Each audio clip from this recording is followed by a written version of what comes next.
Before you clicked on this video, did you have any idea that June is Men's Mental Health Month? I didn't either until a week into it. Men's mental health is at an all-time low, even though it's the most aware now. And personally, I blame this on modern day addictions. The bad habits that men do every single day. I think their jobs play a role in that. They don't like their job. There's a lot of shit that goes into it, right? But if you're a man watching this video, and even if you're not, I'm going to explain to you why Men's Mental Health Month is bullshit. And I'm also going to give you a few non-negotiable ways that you can improve your mental health as a man. I don't care where you live, what you do, your beliefs, your values, not just the regular take a cold shower, meditation, exercise.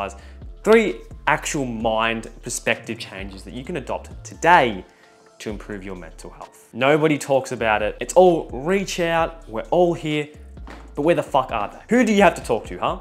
No one. Us as men, 99% of the time we're alone. No one really gives a fuck. I know that sounds kind of... Oh, who hurt you, bro? But it's true. It is true. No one really gives a fuck. The only people who are really gonna give a fuck about you are your closest friends, and I mean closest friends.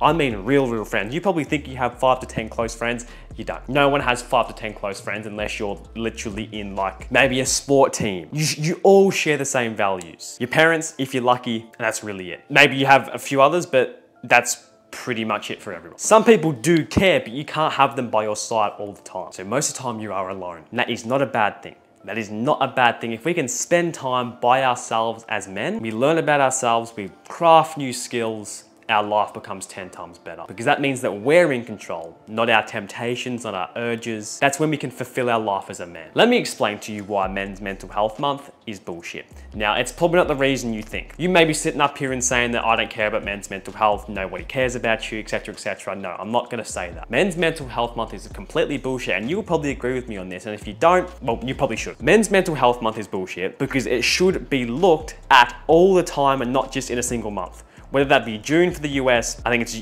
November for the UK. I'm not too sure what it is in my own country. I actually don't know. I haven't done the research. When we allocate a month to something, it probably means that it isn't looked at. It isn't looked at on a broad term. Men's Mental Health Month should be every single second, every single minute, every single hour, every single week, every single month of the year.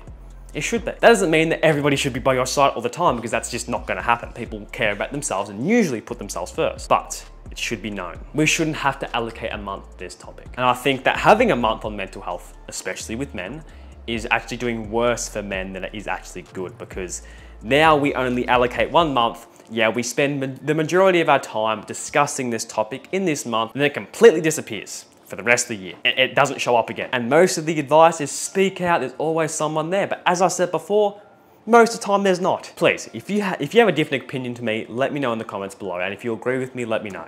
Men's Mental Health Month should not be a month. We shouldn't even have a month, because I really think that is doing worse than good. I get the point of having it, of course, like the intention is really good, but don't you agree? Yeah, it should be looked at all the time and not just in 30 days. Now, from all my boys out there, I'm gonna keep this short and sweet for you because I know that you have time to allocate elsewhere. But I'm gonna give you a few non-negotiable ways that you can improve your mental health right now, other than just going to speak up.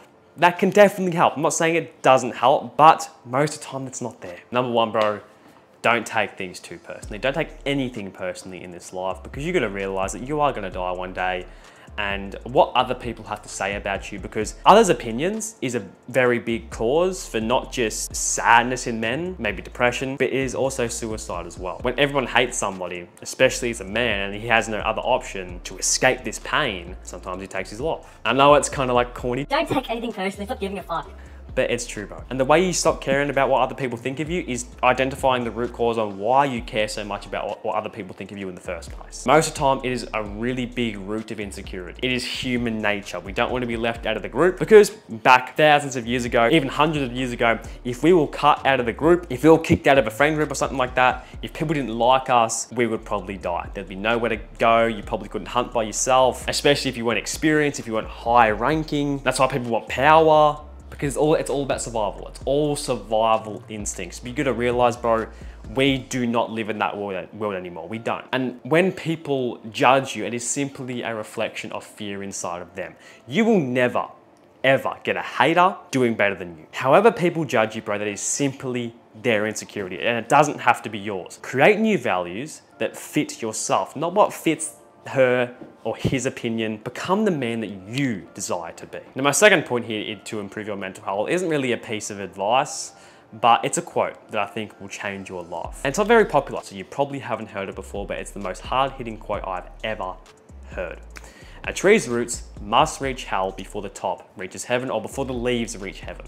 Really take that in.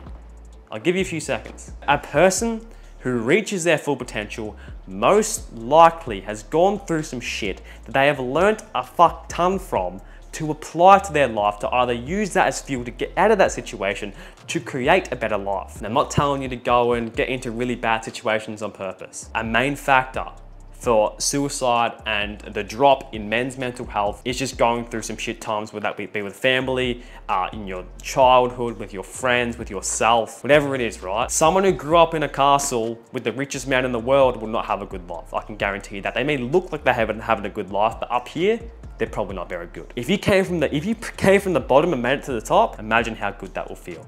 But if you were just born at the top, there'd be nothing to strive for. If you're down here, that's a good thing, bro. It's a good thing. And number three, it's very similar to number one. I touched on it a little bit, but you gotta realize that you are gonna die one day. You are gonna die one day, brother. You will. Don't take that badly. Take it as a good thing. Everything is temporary, the good, the bad, everything. Yeah, when you're going through a tough time, remember the quote I told you. Also remember that it is temporary and you're gonna die one day. You are going to die one day, so go and do the shit that fulfills you. But you can also use it to motivate yourself. When you're 90 years old, if you make it at 90 or you might go over 90, this is just an example. You're 90 years old laying on your deathbed. The last 60 seconds of your life, do you want that to be full of regret? Or do you want to have a smile on your face? If that doesn't motivate you, bro, I do not know what will. Imagine sitting on your bed, 90 years old, and looking back at all the things you could have done, but you didn't do. I fear that more than death. I would rather die than feel that regret any day of the week. Best feeling in the world. The thing I'm striving for, the main factor, the main motivator in what I do is that smile on my face when I've kind of not made it, because it doesn't really exist. Making it doesn't really exist in my opinion. Yeah, the satisfaction that you have. That is my best advice on your mental health, bro. Yeah, so take these in, really apply them to your life. And again, let me know your opinion on men's mental health. Please let me know. I'm not saying I'm right. I could be completely wrong. Maybe the monthly thing is really good. Yeah, let me know. I'll catch you in the next video. Peace.